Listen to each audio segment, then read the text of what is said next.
El aire de Querétaro olía a polvo y a memoria. Hacía 3 días que habíamos enterrado a mi madre, doña Elvira. A sus 92 años, se había ido apagando como una vela en la madrugada, con la misma discreción con la que había vivido. Yo, Soledad, a mis 70, me sentía como la última hoja de un árbol que ha visto pasar demasiados otoños. Estaba en su casa, la casa donde crecí, una construcción sólida en el centro, con un patio que siempre tenía geranios y un silencio que ahora pesaba como el plomo. Mi madre no había sido una mujer de lujos, pero sí de una dignidad férrea. Su vida había sido la familia, la misa de 8 y ese miedo incomprensible, casi supersticioso, a un tramo de asfalto. La carretera federal a Guanajuato. Nunca vayas por ahí, mija, me decía, incluso cuando yo ya era una mujer casada y con hijos. Ese camino está salado. Tiene una pena que no se lava. Mejor la de cuota aunque cueste más. Lo barato sale caro, Soledad. Su voz, siempre tan calmada, adquiría un filo tembloroso solo con mencionarlo. Yo obedecía, más por respeto que por convicción. ¿Qué podía tener de malo un camino que miles transitaban? Pero para Elvira, era un tabú. El funeral había sido un desfile de rostros compungidos, algunos sinceros, otros cumpliendo con el rito social. Mi tío Arturo, el hermano mayor de mi madre, había llegado desde la Ciudad de México. A sus 95 años, era una reliquia imponente. Llegó en un auto negro brillante, tan largo que apenas cupo en la calle. Aunque su cuerpo estaba encorvado por la edad, su mirada seguía siendo la de un halcón. Arturo siempre había sido el patriarca, el que manejó la herencia de los abuelos con mano de hierro, multiplicándola hasta convertirla en un pequeño imperio. Su esposa, mi tía Beatriz, mucho más joven, se paseaba entre los deudos con un aire de condescendencia, ajustándose el asa de su bolso Louis Vuitton sobre el hombro, como si temiera que el dolor de la plebe pudiera manchar la piel de becerro. Yo los observaba desde mi rincón, apretando el rebozo de mi madre contra mi pecho. La diferencia entre las dos ramas de la familia era palpable. Arturo tenía el dinero, Elvira, la dignidad. Ahora, sola en la casa vacía, me enfrentaba a la tarea de ordenar sus pertenencias. Era un inventario de una vida sencilla, vestidos de telas fuertes, rosarios gastados, fotos en sepia. No esperaba encontrar tesoros, solo recuerdos. Fue en el fondo de su ropero, debajo de una pila de sábanas que olían a lavanda y a tiempo guardado, que encontré la caja. Era de madera de mezquite, sin barniz, pero sólidamente construida, y cerrada con un candado pequeño y oxidado. No era una caja de joyas, era una caja de secretos. Mi madre nunca me había hablado de ella. Recordé un llavero que siempre llevaba en el bolsillo de su delantal, uno que no abría ninguna puerta de la casa. Lo busqué en su costurero. Estaba allí. La llave giró con un chirrido quejumbroso, como si despertara de un sueño de décadas. Dentro, no había oro ni escrituras. Había un pequeño diario forrado en piel gastada, color vino, y un sobre amarillento. El corazón me dio un vuelco. Era la letra de mi madre, pero no la letra temblorosa de sus últimos años, sino una caligrafía firme, elegante, joven. Diario de Elvira Mendoza, 1953. Mis manos temblaron. Estaba a punto de cruzar un umbral que ella siempre había mantenido cerrado. ¿Tenía derecho? La verdad no le pertenece a los muertos, Soledad, me dije a mí misma, invocando una dureza que no sentía. Le pertenece a los que se quedan y tienen que entender por qué vivieron como vivieron. Me senté en su mecedora, la que aún guardaba la forma de su cuerpo, y abrí la primera página. La mujer que escribió esas líneas no era la madre que yo conocí. Era una muchacha de 19 años llena de fuego, de poesía y de una tristeza que ya entonces comenzaba a asomar, y en la tercera página apareció el nombre que lo cambiaría todo, Javier, y con él, la primera mención de la carretera de Guanajuato. Hoy lo vi junto al río, escribió. Javier dice que el mundo es más grande que esta hacienda, que la tiranía de Arturo no durará para siempre. Dice que un día nos iremos lejos, manejando hacia el amanecer por el camino viejo. Dice que la niebla de ese camino es mágica, que esconde a los amantes y borra el pasado. Comencé a leer, y con cada palabra, El silencio de la casa se llenaba con los ecos de una tragedia que había definido mi propia existencia sin que yo lo supiera. Mi madre no le temía a un camino, le temía a un recuerdo sepultado bajo el asfalto. Elvira Mendoza, a los 19 años, era una fuerza de la naturaleza.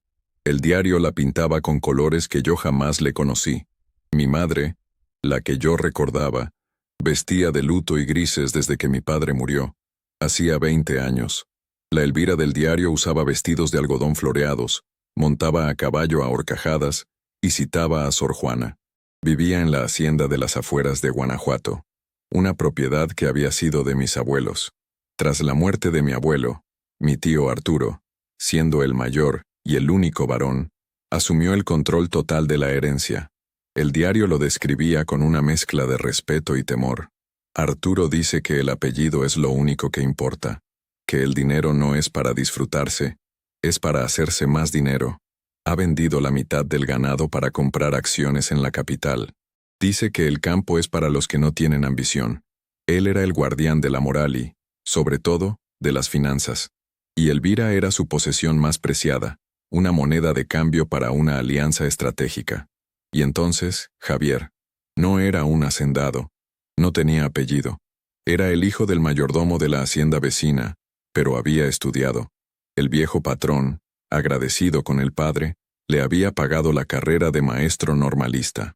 Era un hombre de ideas, de libros, de un idealismo que chocaba frontalmente con el pragmatismo rapaz de Arturo. Javier me trajo un libro de Amado Nervo, escribía Elvira. Lo leímos bajo el gran pirul. Sus manos son ásperas, no como las de los amigos de Arturo, pero cuando habla el mundo parece un lugar justo. Me dijo que la verdadera riqueza no está en las tierras ni en los bancos, sino en el conocimiento. ¿Cómo puede un hombre tan joven ser tan sabio? Arturo lo desprecia. Dice que es un grillo, un revoltoso. Le ha prohibido acercarse a mí. Por supuesto, la prohibición fue como echarle gasolina al fuego. El diario se llenó de encuentros secretos, de cartas escondidas en el hueco de un árbol, de paseos al atardecer donde fingían buscar moras. Hoy me besó. Sentí que el cielo se abría. No me importa lo que diga Arturo. No me importa el dinero. Mi vida es él. Yo, Soledad, leía esto con el corazón encogido. Mi madre, la mujer que apenas levantaba la voz, había vivido un amor de novela. ¿Y mi padre? Don Ricardo. Un hombre bueno, sí, pero gris. Un hombre que siempre pareció caminar de puntillas por la vida, como pidiendo permiso. Un hombre que, ahora entendía, había sido la elección de Arturo, no de Elvira. El diario avanzaba rápido hacia el otoño de 1953. Arturo había intensificado la presión. Arturo me llevó a la Ciudad de México. Cenamos en un restaurante elegantísimo en Polanco. Todos usaban joyas y hablaban de política y de sus viajes a Europa. Allí estaba Ricardo. Es un buen hombre, amable, pero sus ojos están vacíos. No me ve a mí, ve la alianza que Arturo le ofrece. La cena en Polanco fue el ultimátum. Arturo le informó que don Ricardo pediría su mano en Navidad. Lloré toda la noche. Le escribí a Javier. Tenemos que irnos. Ahora. El plan nació de la desesperación. Era arriesgado, casi suicida en esa época. Javier tenía un primo en la Ciudad de México que le conseguiría trabajo en una escuela. Tenían un poco de dinero ahorrado. Javier dice que su carcacha aguanta el viaje. Saldremos el 1 de noviembre, al amanecer. En el Día de Muertos todos estarán distraídos. Nos veremos en el kilómetro 30 del Camino Viejo a Guanajuato, donde la niebla es más espesa. Iremos hacia nuestra vida. Las últimas páginas antes de esa fecha estaban llenas de miedo y esperanza. Dios mío, protégelo, que Arturo no sospeche, que la niebla nos cubra. Yo cerré el diario por un momento. El sol se estaba metiendo, y la casa crujía. El camino de Guanajuato. No era un lugar maldito por fantasmas, sino por hombres. Arturo, ¿qué había pasado esa madrugada? El diario no lo decía. Después de esa entrada había 20 páginas en blanco. Y luego, una sola línea, escrita meses después, con una letra irreconocible, rota. Se lo llevaron. Y yo me morí con él. El teléfono sonó, sobresaltándome. Era mi hijo. Mateo. Su voz, siempre tan segura, me anclaba al presente. Mateo era el orgullo de la familia, un cardiólogo eminente. Mamá, ¿cómo sigues? Estaba pensando. ¿Por qué no te vienes unas semanas conmigo?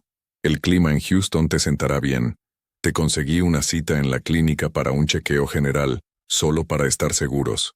Mateo siempre resolviendo, siempre planeando. Él representaba ese mundo de eficiencia y lujo discreto que yo apenas rozaba. Houston.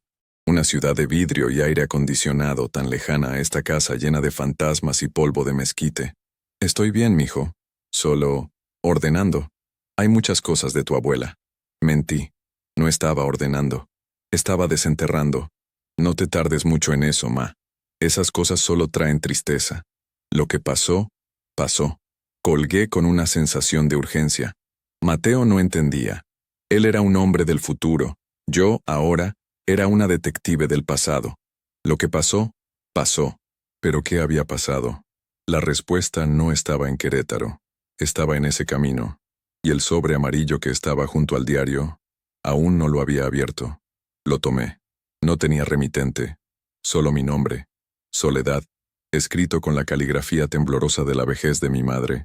Era una carta para mí, que debía abrir solo después de su muerte. Mijita, comenzaba. Si estás leyendo esto, es que ya me fui a descansar, y seguro encontraste el diario. Hay cosas que una madre no puede contar. Solo esperar a que la hija tenga la fuerza para descubrirlas. Yo no tuve esa fuerza. Tú sí. La vida que Arturo me robó, la enterró en Guanajuato. El camino que te prohibí no es peligroso por los vivos, sino por lo que allí dejé. Javier no me abandonó. A Javier me lo quitaron. Mi corazón latía con fuerza. Me lo quitaron. No se fue. Quitado. Era una palabra violenta. Arturo lo supo todo. Esa madrugada del 1 de noviembre, él no estaba en la hacienda. Me estaba esperando en el camino. No sé qué le hizo a Javier. Solo sé que Arturo regresó solo. Y yo nunca volví a ver a Javier Mendoza. Arturo me dijo que si hablaba, si preguntaba por él, mataría a Javier donde estuviera. Me casé con tu padre un mes después. Ricardo fue un hombre bueno, pero mi corazón se quedó en esa carretera, entre la niebla. Seguí leyendo. Elvira me daba una última instrucción. Hay una caja de seguridad en el Banco del Bajío, en Guanajuato.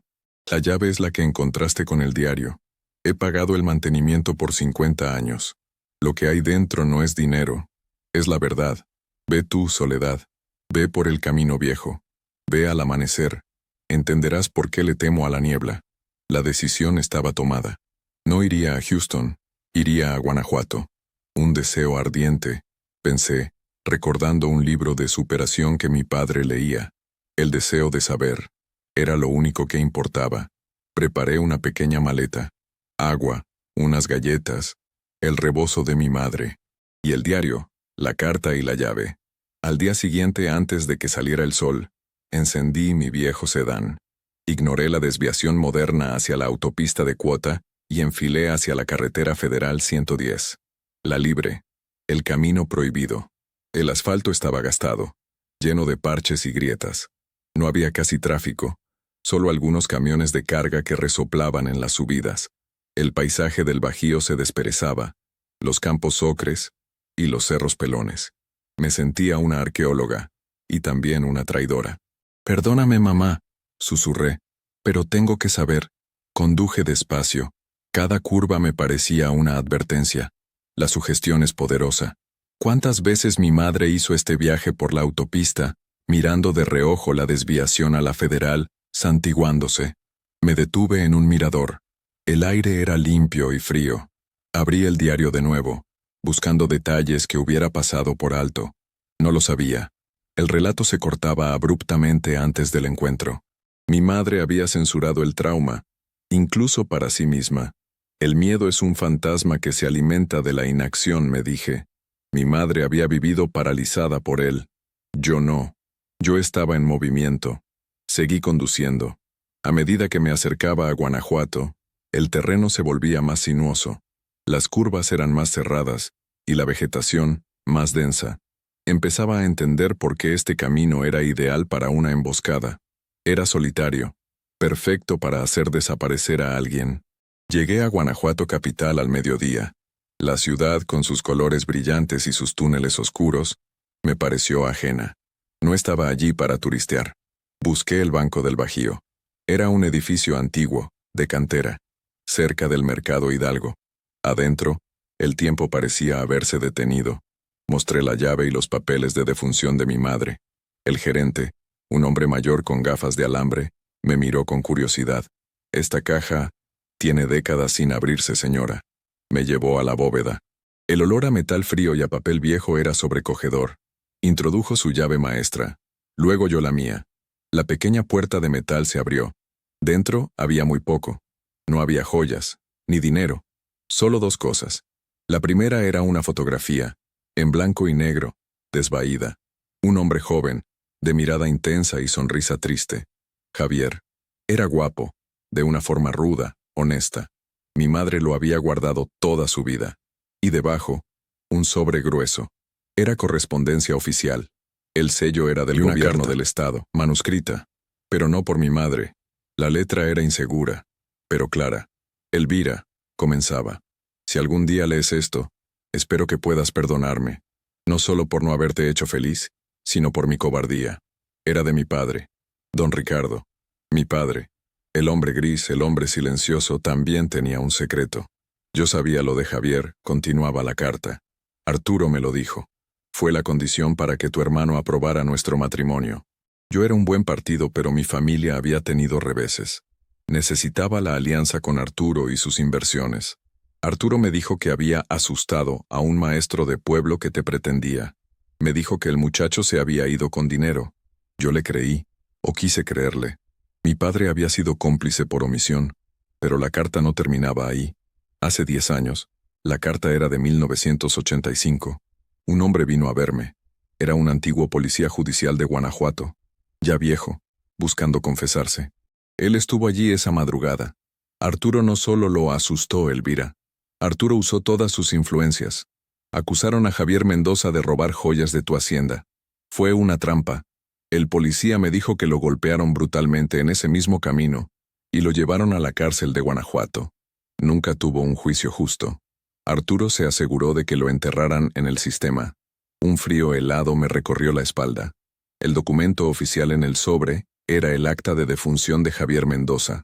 Murió en 1959, 4 años después de que mis padres se casaron.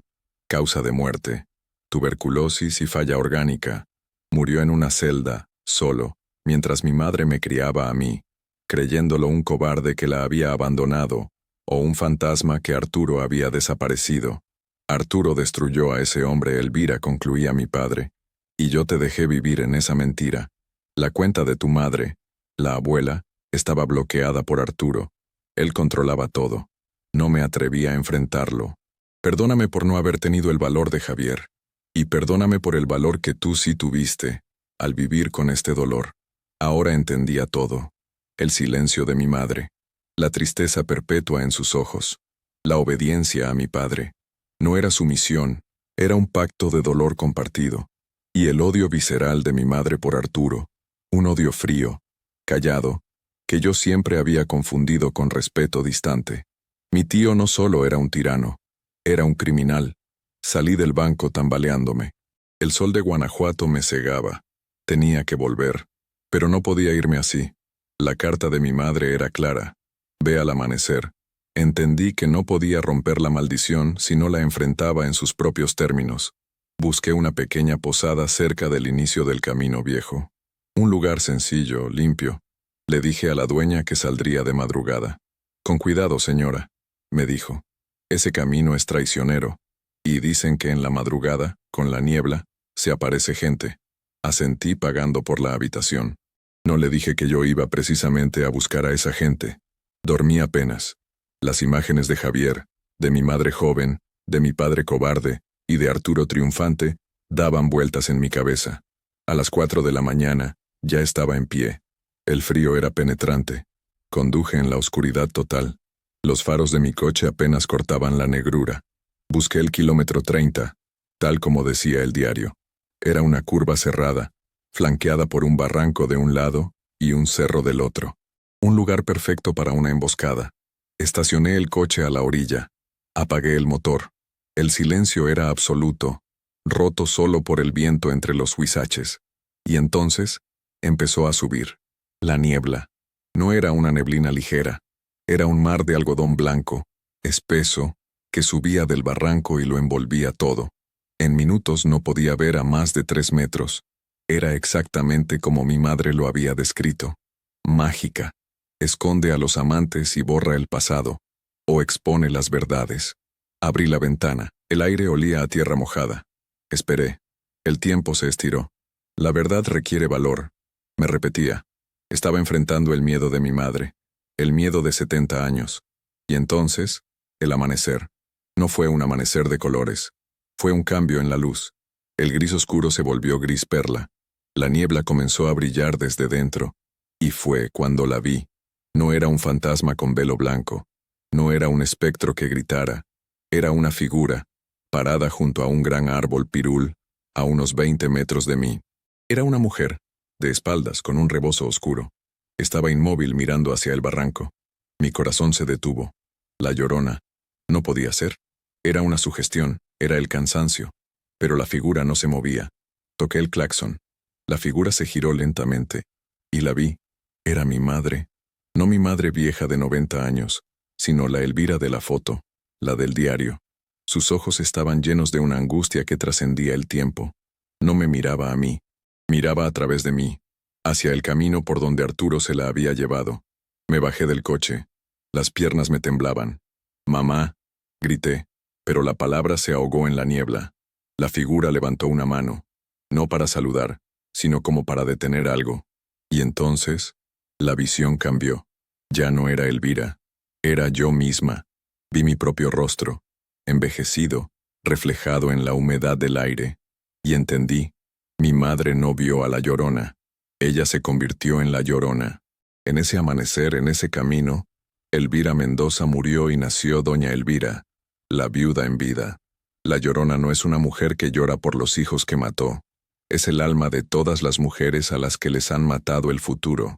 Es la que llora por los hijos que nunca pudo tener con el hombre que amaba.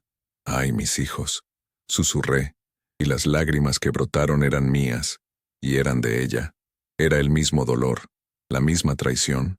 La vi desvanecerse, no como un fantasma, sino como la niebla misma, que se levantaba con el primer rayo de sol directo. Me quedé sola en el asfalto, llorando por fin el llanto que mi madre guardó por 70 años. Regresé a Querétaro ese mismo día. Ya no era Soledad la hija sumisa, era la ejecutora de una justicia pendiente. El dolor se había transformado en una rabia fría, una claridad de propósito que nunca había sentido. Un plan, Soledad, me dije. No puedes enfrentar a Arturo con llanto. Tienes que enfrentarlo con hechos. Llamé a mi hijo Mateo. Esta vez mi voz era firme. Mateo, necesito que investigues algo. Necesito los registros de la prisión estatal de Guanajuato de 1954 a 1960. Busca a Javier Mendoza. Mateo, acostumbrado a mi tono suave, se sorprendió. ¿Qué pasa, mamá? ¿Quién es? Es el hombre que mi tío Arturo mandó matar para que mi madre se casara con mi padre. El silencio en la línea fue total. Le conté todo. El diario, la carta de Ricardo, la visión en la niebla. Mateo, el hombre de ciencia, escuchó al hombre de sangre. Voy a mover cielo, mar y tierra, mamá. Ese viejo... No, lo interrumpí. La venganza no, Mateo. La justicia. Quiero la verdad. Colgué y marqué el número de la mansión en Polanco. La voz de una empleada contestó. Quiero hablar con don Arturo. El señor está descansando. Dígale que Soledad, la hija de Elvira, está en camino. Dígale que tengo la carta de mi padre Ricardo y el diario de mi madre. Sabía que esas palabras serían suficientes.